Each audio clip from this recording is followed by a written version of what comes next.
Hello' friends, welcome back to my YouTube channel. মই অনুৰাগ শৰ্মা। আপোনালোক সকলোকে পুনৰবাৰ স্বাগতম জনাইছোঁ মোৰ ইউটিউব চেনেলটোলৈ। আজি মই আপোনালোকৰ সন্মুখত এটা নতুন ভিডিঅ'লৈ উপস্থিত হৈছোঁ আৰু আজিৰ ভিডিঅ'টোত মই আপোনালোকৰ সৈতে শ্বেয়াৰ কৰিম এই জানুৱাৰী মাহত APSCৰ আছাম পাব্লিক ছাৰ্ভিচ কমিশ্যন অসম লোকসেৱা আয়োগৰ লেটেষ্ট আপডেটছসমূহ বা লেটেষ্ট এডভাৰটাইজমেণ্টসমূহৰ বিষয়ে। তো প্ৰথমটো ইয়াতে দেখিছে আপোনালোকে APSCৰ অফিচিয়েল ৱেবছাইট apsc.nic.in আছে। তো ইয়াতে ৰিচাৰ্চ এছিষ্টেণ্টৰ যোনটো planning services under transformation and development ডিপাৰ্টমেণ্টৰ তাৰে ৰিটেন এক্সামিনেশ্যনৰ ৰিজাল্ট দিলে। তো আপোনালোকৰ ভাইভা 18-19-20 হ'ব। তাৰপিছত আহি গ'ল notification regarding list of candidates eligible for paper 2 English language. ঠিক আছে, ইংলিছ লেংগুৱেজৰ কাৰণে যোনখন পেপাৰ 2 আছিলে, তো তাতে ৰিটেন এক্সামিনেশ্যনৰ OMR based recruitment for the cultural development officer. ঠিক আছে, কালচাৰেল ডেভেলপমেণ্ট অফিচাৰ বেচিকলি এখন লেংগুৱেজ পেপাৰ আছিলে। তাৰে ইংলিছ লেংগুৱেজ পেপাৰখন অকল কেইখনমান চিলেক্টেড ডিষ্ট্ৰিক্টৰ কেণ্ডিডেটছে দিব পাৰিব, লাইক ডিমা হাছাও এণ্ড কাৰ্বি আংলং, তেনেকুৱা ধৰণৰ।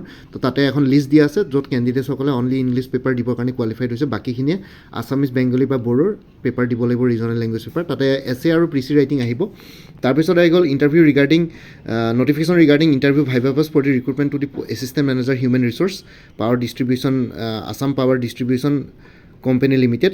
আৰু syllabus for the recruitment syllabus for screening test OMR based for the recruitment to the post of assistant engineer mechanical. তাৰপিছত ৰিজাল্ট দিছে স্ক্ৰিনিং টেষ্টৰ এছিষ্টেণ্ট প্লেনিং ছাৰ্ভিচেছ, আৰু স্ক্ৰিনিং টেষ্টৰ ৰিজাল্ট দিছিল লেকচাৰ বটানী, জুলজি, কেমেষ্ট্ৰি, তেনেকৈ।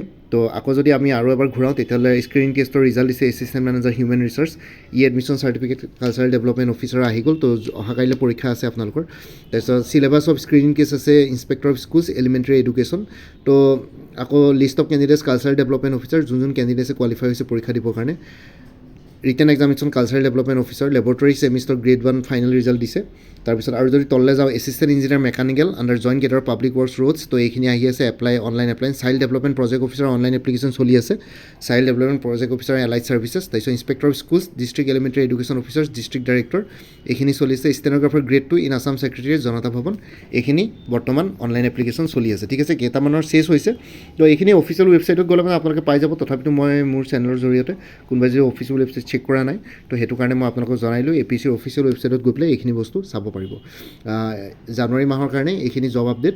আৰু লগতে child development project officer যিসকলে এপ্লাই কৰিছে তাৰ জেনেৰেল নলেজৰ যোনখন পেপাৰ আছে পেপাৰ 2, তো তাতে আপোনালোকে এটা ষ্টাডি মেটেৰিয়েলছৰ পেকেজ এভেইলেবল আছে মোৰ ওচৰত। তো সেই ষ্টাডি মেটেৰিয়েলছৰ ডিটেইলছটো এই ভিডিঅ'টোৰ ডেছক্ৰিপশ্যনত আৰু কমেণ্ট ছেকশ্যনত দিছোঁ। তাতে এটা হোৱাটছএপ নাম্বাৰ দিয়া আছে। কোনোবা যদি ইণ্টাৰেষ্টেড হয় CDPO এক্সামটো ষ্টাডি মেটেৰিয়েলছৰ প্ৰতি, তেতিয়াহ'লে মই তাতে দিয়া হোৱাটছএপ নাম্বাৰটোত মোক হোৱাটছএপ মেছেজ কৰি জনাওক।